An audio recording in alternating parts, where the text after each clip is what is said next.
Student कैसे हैं? आज हम लेके आए हैं केमिकल कोऑर्डिनेशन एंड इंट्रीगेशन। ये किसका कोऑर्डिनेशन, किसका इंट्रीगेशन?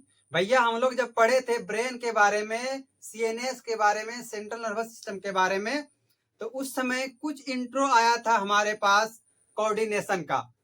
हमारा ब्रेन जो है वो क्या करता है, हमारे पूरे बॉडी को कंट्रोल करता है, लेकिन किसकी मदद से कंट्रोल कर रहा है? वो केमिकल मैसेंजर की मदद से कर रहा है। और केमिकल मैसेंजर ही क्या है?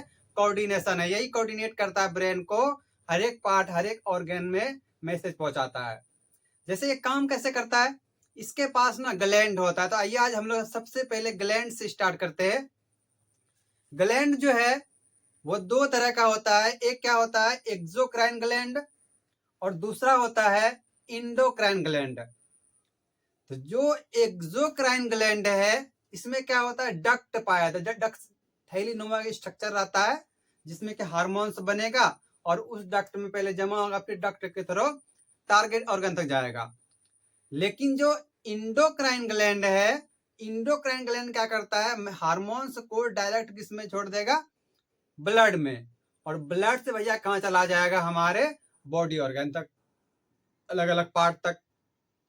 लेकिन ये जो केमिकल मैसेंजर है बहुत स्लो काम करता है और क्या, लंबे समय तक चलता है। तो सबसे पहले ये चलते हैं ग्लैंड पे। तो ग्लैंड में भैया क्या है, सबसे पहले देखो ग्लैंड दो भाग में बांटा गया है। एक क्या है, एक्सोक्राइन ग्लैंड, दूसरा क्या है, इंडोक्राइन ग्लैंड। जो एक्सोक्राइन ग्लैंड है वो क्या सेक्रीट करता है, वो भी सेक्रीट करता है हार्मोन से ही, लेकिन कहाँ पे सेक्रीट करेगा, इसके पास रहता है डक्ट। डक्ट किसको कहते हैं भैया, कि एक थैली नुमा स्ट्रक्चर रहता है बना हुआ, जिसमें कि यहाँ से क्या होगा, हार्मोन्स निकल के इसमें आया, तो ये हुआ हमारा डक्ट। तो जिसका हार्मोन इसमें आता है, इस डक्ट में आएगा, वो हुआ एक्सोक्राइन ग्लैंड। और जैसे क्या है, सलेवरी ग्लैंड है, सलेवा प्रोड्यूस करता है। दूसरा क्या, स्वीट ग्लैंड है जो पसीना बनाता है। लीवर है, यह बाइल बनाता है। तो ये हो गया स्वीट ग्लैंड, सलेवा जो बन रहा है सलेवरी ग्लैंड से। एक्सोक्राइन ग्लैंड बना रहा है भैया। एक्सोक्राइन ग्लैंड का काम क्या हुआ कि ये डक्ट में हार्मोन्स को रिलीज कराता है। लेकिन वही अगर दूसरा बात करें हम लोग इंडोक्राइन ग्लैंड की, तो जो इंडोक्राइन ग्लैंड होता है ना, इसके पास कोई भी डक्ट नहीं होता, ये डक्ट लेस होता है। डक्ट लेस होता है तो इसका हार्मोन कहाँ जाएगा, जैसे कि हार्मोन रिलीज किया, कौन क्या, मान लो पिट्यूटरी ग्लैंड ने। पिट्यूटरी ग्लैंड ने क्या किया, हार्मोन रिलीज किया, तो ये कहाँ करेगा, डायरेक्ट ब्लड में कर देता है, और ब्लड सीधा कहाँ चला जाएगा, हमारे टारगेट ऑर्गन तक चला जाएगा। तो ये कौन करता है, पहले pituitary hormone, pituitary gland release करता है क्या, ग्रोथ हार्मोन। दूसरा है थायराइड ग्लैंड, क्या करता है, ये थायरोक्सिन बनाता है। और तीसरा क्या है, पेंक्रियाज है, ये इंसुलिन को बनाता है। तो ये सब क्या हुआ, इंडोक्राइन। एक ग्लैंड होता है जो मिक्स ग्लैंड है, मतलब कि वो एक्सोक्राइन भी है और साथ साथ क्या होगा, इंडोक्राइन भी है। तो भैया जो मिक्स वाला है वो काम कैसे करता होगा, जैसे कि हमारा पेंक्रियाज है, पेंक्रियाज क्या हुआ, ये मिक्स ग्लैंड है।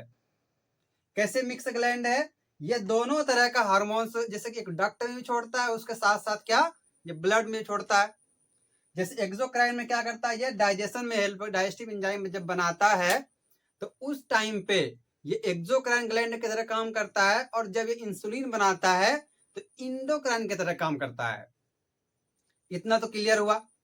अब उसके बाद चलते हैं हम लोग, हार्मोन्स किसको कहते हैं। ये जो हम लोग बोल रहे हैं उतना देर से बक बक करे जा रहे हैं कि एक्सोक्राइन में हार्मोन्स बनता है, इंडोक्राइन में हार्मोन्स बनता है, थायराइड ग्लैंड हार्मोन रिलीज करता है। तो अब सवाल आता है भैया ये हार्मोन्स होता क्या है।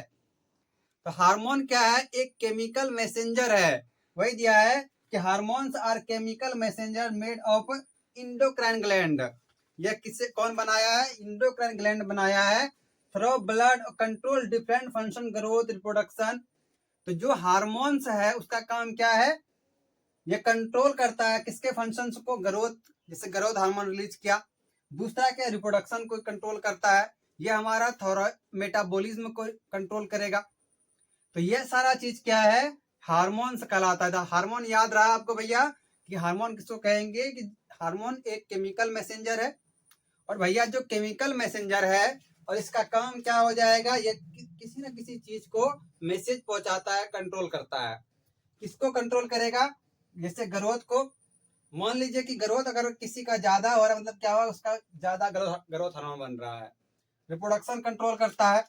इसके साथ साथ जैसे इंसुलिन हुआ, तो इंसुलिन को कौन रिलीज करता है, पेंक्रियाज।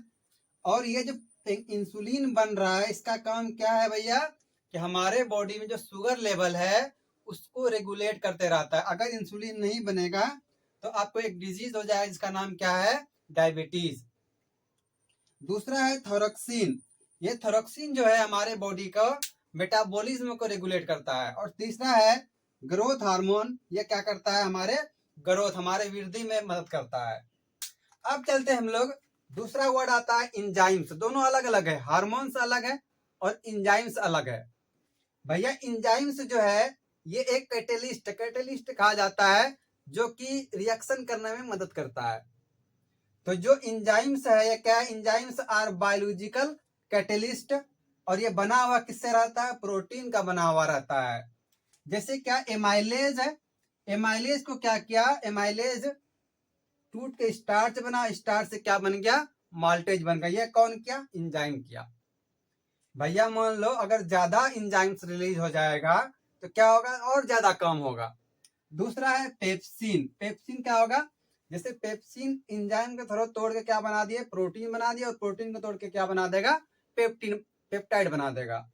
तो ये था हमारा इंजाइम्स। अब बात करते हैं कि हार्मोन्स का डिस्कवरी कौन किया है। तो भैया हार्मोन्स का डिस्कवरी जो किया था वो कौन किया था, विलियम एम बैलिस ने और अर्नेस्ट एच स्टर्लिंग। और ये जो नाम दिया हार्मोन का, ये कौन दिया था, स्टर्लिंग ने दिया था।